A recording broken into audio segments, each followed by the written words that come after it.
Hello, students. I hope all are doing well and great. And आज हम करने वाले हैं डिस्कस हमारा next chapter. This is also very very important क्योंकि यहाँ से आपका स्टेजेस आते हैं. मैं थोड़ा सा क्लियर कर देती हूँ. किसी की देखिए सभी यूनिवर्सिटीज के अंदर अलग अलग है. मैंने आपको बोला था कि मैं सभी यूनिवर्सिटीज को कवर करके चल रही हूँ. चाहे वो कोई भी यूनिवर्सिटी है, हरियाणा की है, पंजाब की है, डीयू है, सीयू है, इग्नू है, या फिर अदर्स जैसे कि राजस्थान हो गया, महाराष्ट्र हो गया, इन सभी को कवर करके चली जाएगी. ठीक है. सो मैं आपको बता देती हूँ इस चैप्टर के अंदर ना किसी की बुक में फॉर्मेशन के नाम से एक अलग चैप्टर मिलेगा. किसी की बुक के अंदर प्रमोशन के नाम से एक चैप्टर मिलेगा जिसके अंदर केवल प्रमोटर्स के रिगार्डिंग ही इन्फॉर्मेशन दे रखी है.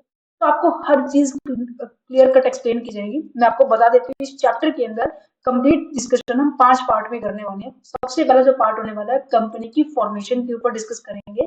देन उसके स्टेजेस क्या होते हैं. देन उसके बाद प्रमोशन के ऊपर डिस्कस करेंगे.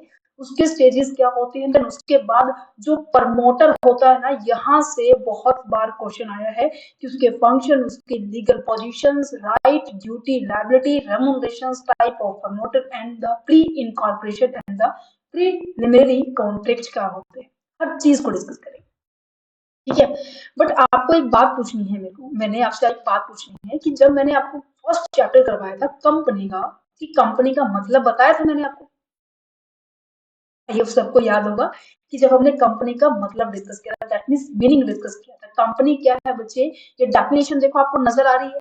ये definition according to the lord Haney के अकॉर्डिंग दी हुई है.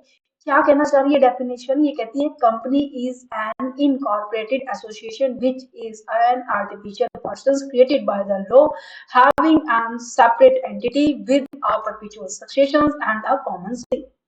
इसका मतलब आप सभी को पता है. नहीं पता तो please it's a humble request to all of you कि आप सभी हमारे जो हमने फर्स्ट चैप्टर डिस्कस किया था वहां जरूर जाइए. राइट. तो चलो वहां पर हमने डिस्कस किया था कि देखो कंपनी जो होती है ना वो क्या होती है, एक एक्ट के अंदर होती है. जब भी अगर मैं कह रही हूँ कि भाई मेरे को ना दुकान ओपन करनी, मेरे को शॉप ओपन करनी, ठीक है, तो मेरे को शॉप ओपन करने के लिए इतनी फॉर्मेलिटी नहीं करनी पड़ेगी एज कंपेयर टू अगर मेरे को क्या करनी है, मेरी कंपनी को सेटअप करना है. क्योंकि कंपनी और एक सोल प्रोप्राइटरशिप में यही सबसे बड़ा डिफरेंस ये भी होता है कि ये छोटे लेवल पे की जाती है, बड़े लेवल पे की जाती है ना. और यहाँ पर जो लीगल फॉर्मेलिटीज होती है कि हाँ जी कंपनी को बनाना है तो आपको ये रूल रेगुलेशन फॉलो करने पड़ेंगे. अच्छा जी. तो इसे कहेंगे मीन्स की कंपनी को बनाने में सबसे ज्यादा जो रोल होता है वो किसका होता है भाई. एक तो गवर्नमेंट का होता है कि government rule regulation follow issue कर रही है कि हाँ जी जितने भी पर्सन है जो कंपनी ओपन करना चाहते हैं उनको वो फॉलो करना पड़ेगा. दूसरा जो इम्पोर्टेंट फंक्शन किसका है, जिसके दिमाग में ये आइडिया आ रहा है हाँ जी मुझे कंपनी बनानी है, कंपनी का मोटिव ये रहने वाला है, कंपनी के टेन्योर ये रहने वाले हैं, कंपनी का सामान यहाँ से आएगा, ये यहाँ से होने वाला है. मीन्स की कहने का मतलब ये है एक तो कानून बनाने वाली और एक कानून को फॉलो करने वाले, इन दोनों का मेन रोल होता है कंपनी के फॉर्मेशन में. राइट. सो यहाँ पर इसलिए बोला गया है क्योंकि कानून की नजर में, ठीक है, कानून की लॉ की नजर में जो कंपनी होती है ना बच्चे, एक पर्सन होती है. ठीक है. बट ऐसा पर्सन जिसको आर्टिफिशियली क्रिएट किया जाता है, दैट मीन्स लॉ के द्वारा ही क्रिएट किया जाता है, मीन्स की इसको बनाया जाता है और लॉ के द्वारा इसको वाइंड अप किया जाता है. ठीक है. तो यहाँ पे यही चीजें लिखी हुई है कि जो कंपनी क्या होती है, एक आर्टिफिशियल पर्सन होती है जो कि क्रिएटेड की जाती है, लॉ के अकॉर्डिंग होती है. और इसके जितने भी प्रोविजंस होते हैं, इसके rule regulations, term and conditions, वो किसके द्वारा क्रिएट की जाती है, बाय द लॉ के अकॉर्डिंग होती है. और ये आर्टिफिशियल पर्सन होने के कारण ये नेचुरल बर्थ नहीं होता. दैट्स द रीजन कि इसको फॉर्मेशन में थोड़ा सा लंबी प्रोसेस होती है. गवर्नमेंट ये देखेगी कि हाँ जी जो भी पर्सन, मैंने कहा ना कि एक तो गवर्नमेंट है और एक तो क्या है जो कंपनी बना रहा है. एक तो रूल को इश्यू करने वाले और एक रूल को फॉलो करने वाले. गवर्नमेंट ये देखेगी, गवर्नमेंट ये देखती है कि हाँ जी जो भी कंपनी को बना रहा है वो क्या इन सभी के रूल, जो भी रूल रेगुलेशन हमने बनाए उसको फॉलो कर रहे हैं नहीं कर रहे. राइट. तो समझ में आ रहा है. तो यहाँ पर पूरे चैप्टर के अंदर यही डिस्कस करने वाले हैं भाई फॉर्मेशन का मतलब क्या. समझ में आया थोड़ा बहुत तुम्हें कि फॉर्मेशन का मतलब क्या है, कि जो मेरे मान लो मेरे दिमाग में आइडिया था कि मैं एक कंपनी ओपन करूं. मान लीजिए मेरा मेरा मोटिव ये है कि मैं क्या करूं, ब्लूटूथ जो होते हैं, ईयरबड्स होते हैं, ठीक है, हेडफोन्स होते हैं, मैं इनकी कोई एक इनके इनकी जो प्रोडक्ट मैं प्रोड्यूस करूं और इनकी नाम की कंपनी जनरेट करूं. मेरे दिमाग में ये आइडिया आया भाई, मैं मेरे दिमाग में जो आइडिया है ना, इस आइडिया को मैं एक्चुअल में मार्केट में सेटअप करूं, और आइडिया से लेकर एक्चुअल प्रेजेंस तक लेकर आने में मुझे 4 स्टेप में जाना पड़ेगा। समझ में आई? वो स्टेजेस ही यहाँ पे डिस्कस करने वाले हैं। सो वन बाय वन चलते हैं फटाफट कि फॉर्मेशन ऑफ कंपनी का मतलब क्या है, फॉर्मेशन का मतलब क्या। देखो मैंने कहा कि मुझे क्या करना है, मुझे क्या करना है, मुझे क्या करना है, मुझे अपनी कंपनी ओपन करनी है। अब कंपनी मान लीजिए यहाँ पे मिस्टर एक्स है, मिस्टर एक्स सोच रहे हैं कि मैं एक कंपनी ओपन करूँ। इसने इसकी पहले छोटी सी शॉप थी, ठीक है, सॉरी शॉप नहीं, छोटी सी शॉप थी, और उसमें क्या कर रहा था, मान लीजिए फास्ट फूड का काम कर रहा था, ठीक है, ये साथ में चाय भी बना रहा था। तो इसने देखा कि मेरे जो जो कस्टमर है बड़ा मेरे को पसंद कर रहे हैं, मेरे सामान को पसंद कर रहे हैं, तो उसने फिर आगे जाके थोड़ा सा और बड़े लेवल पे, फिर बड़े लेवल पे किया। अब यहाँ पर इसके दिमाग में ये आइडिया आया कि अब छोटे लेवल पे मेरे को काम करने में दिक्कत हो रही है, कस्टमर ज्यादा आ रहे हैं, प्रोडक्शन ज्यादा करना पड़ेगा, डिमांड ज्यादा है, तो सिंपल सी बात है सप्लाई भी बढ़ानी पड़ेगी, है, उनके लिए पैसा भी चाहिए और मेरे को बड़े लेवल पे एम्प्लॉयमेंट भी चाहिए। तो यहाँ पर मैंने इसने क्या किया कि जो इसके दिमाग में जो आइडिया था, उस आइडिया को एक्चुअल में इम्प्लीमेंट करने के लिए उसे काफी प्रोसेस से गुजरना पड़ेगा, गुजरना पड़ेगा नहीं गुजरना पड़ेगा। तो सबसे पहले मेरे पास क्या है, आइडिया आया, देन उसके बाद मैं जितनी भी फॉर्मेलिटीज मुझे करनी होती है वो मेरे को करनी पड़ेगी। तो मेरे को क्या करना पड़ेगा, एक स्टेप बाय स्टेप मुझे क्या है गुजरना पड़ेगा। दैट मीन सबसे पहले मुझे क्या करना पड़ेगा, आइडिया लेके आना पड़ेगा।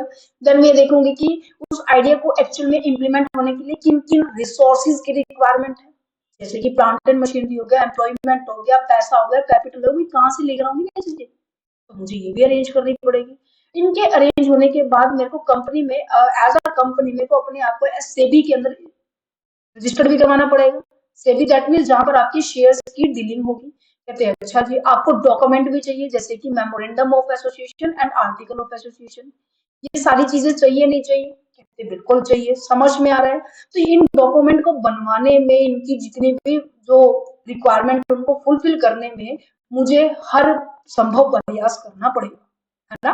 तो मुझे ये एक स्टेप बाय स्टेप चलना पड़ेगा, एक स्ट्रक्चर है, मैं ऐसे नहीं कि मैंने सोचा आज बना दिया कल काम करना शुरू कर दिया, नहीं, एक स्ट्रक्चर्ड प्रोसेस है जिसके अंदर काफी सारी लीगल प्रोसीजर, मतलब काफी सारे प्रोसेस होती है, स्टेप्स होते हैं, सिस्टमैटिक अप्रोच है जिसको हम क्या करने वाले हैं, फॉलो करेंगे, और जो मेरा बिजनेस का जो आइडिया उसको मैं ट्रांसफॉर्म करूंगी एक लीगल रिकॉग्नाइज एंटिटी बनाने में।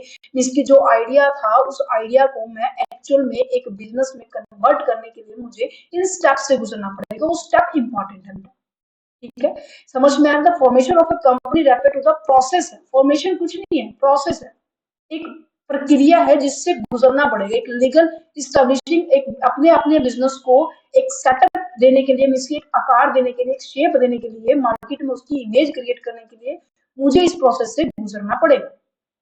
कंप्लीटिंग द लीगल फॉर्मेलिटी, जैसे कि मुझे काफी सारी फॉर्मेलिटी करनी पड़ेगी, मुझे डॉक्यूमेंट भी प्रिपेयर करने पड़ेंगे, मुझे अप्रूवल भी लेनी पड़ेगी कि हाँ जी मैं कर सकता नहीं कर सकता, तो ये गवर्नमेंट ही अप्रूवल करेगी कि हाँ जी आपके बिजनेस का नेचर कैसा है, किस पर्पज के लिए कर रहे हो, क्या ये जो नॉर्मल पब्लिक है उनके लिए हार्मफुल तो नहीं है, इन सभी के ऊपर डिस्कशन होगा।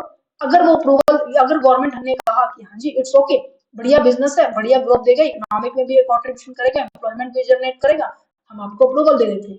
अप्रूवल भी लेनी जरूरी होगी from the registrar of the company. Registrar of the company कौन है, जिसकी जैसे कि हम कहेंगे ना कि जैसे मैं आपको एग्जांपल दूं कि आपको अगर यूनिवर्सिटीज के अंदर एडमिशन लेना है, अब सीट होती है भाई लिमिटेड होती है, क्या सभी बच्चों का एडमिशन होता है जितने बच्चे फॉर्म फिल करते हैं, नहीं होता। जो भी उसकी रिक्वायरमेंट को फिल करेगा, जैसे कि मैं आपको मैंने कहा कि आपकी पीजी कोर्स के लिए, आपको इसकी पोस्ट ग्रेजुएशन करने के लिए आपकी मास्टर मतलब यूजी होना चाहिए, अंडर ग्रेजुएशन होनी चाहिए। अब जिनकी अंडर ग्रेजुएशन नहीं है, क्या वो डायरेक्ट पीजी में जा सकते हैं, उनके लिए कुछ अलग क्राइटेरिया होगा।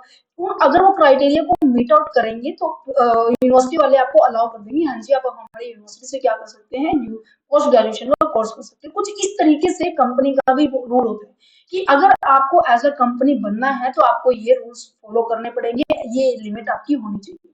फॉर एग्जाम्पल और ले लेते हैं, जैसे कि हमारे पास पब्लिक एंड प्राइवेट कंपनी, कम से कम 2 मेंबर होने चाहिए प्राइवेट में और कम से कम 7 मेंबर होने चाहिए पब्लिक में। अगर ये है तो आप पब्लिक कंपनी, ये कंपनी अपनी ओपन कर सकते हैं, ठीक है।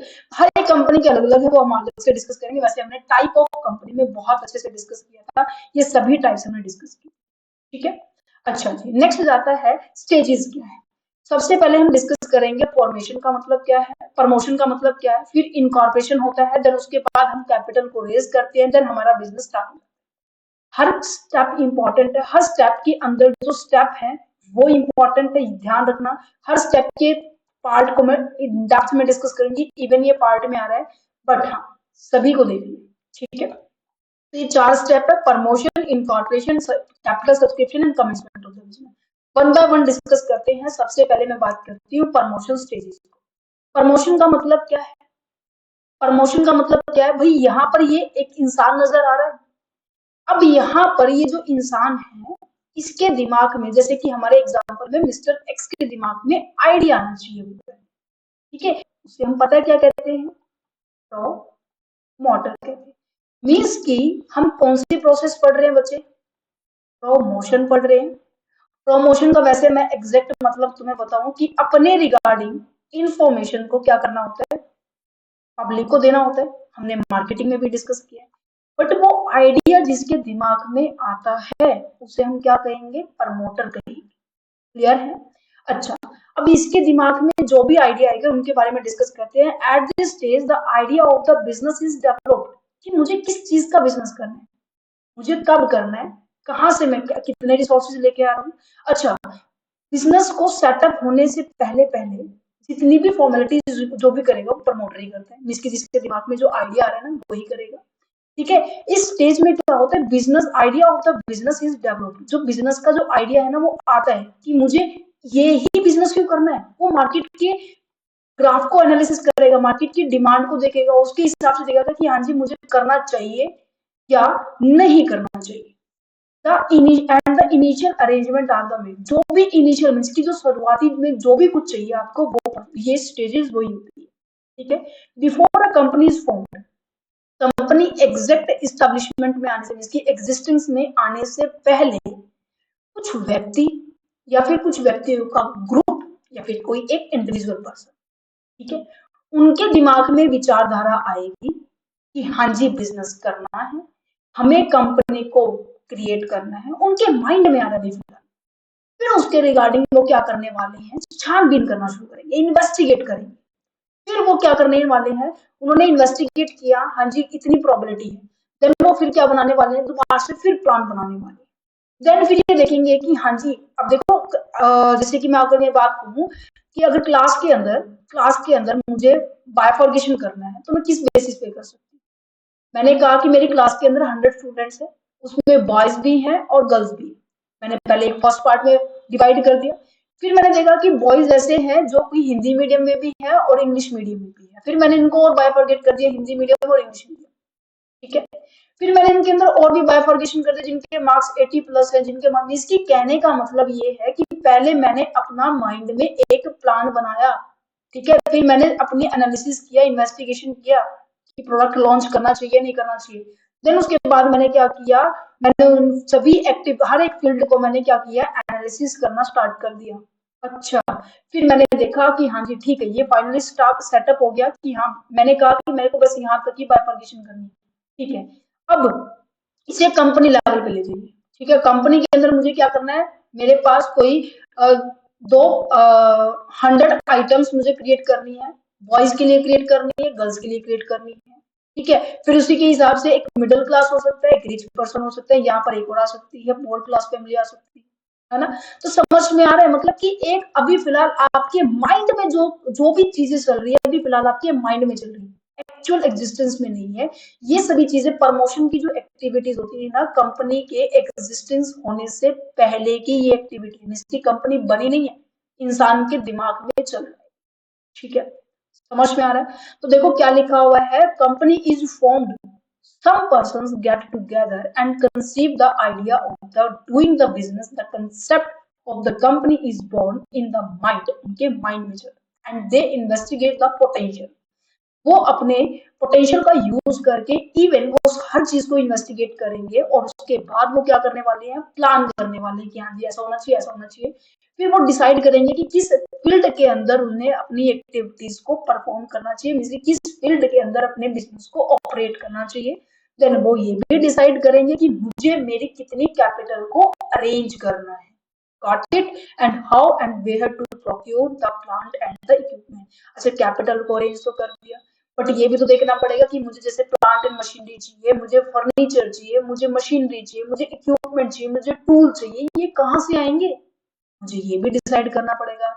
दैट मीन्स ये सारी की सारी एक्टिविटी अभी फिलहाल आपके माइंड में हुई है ना, ठीक है।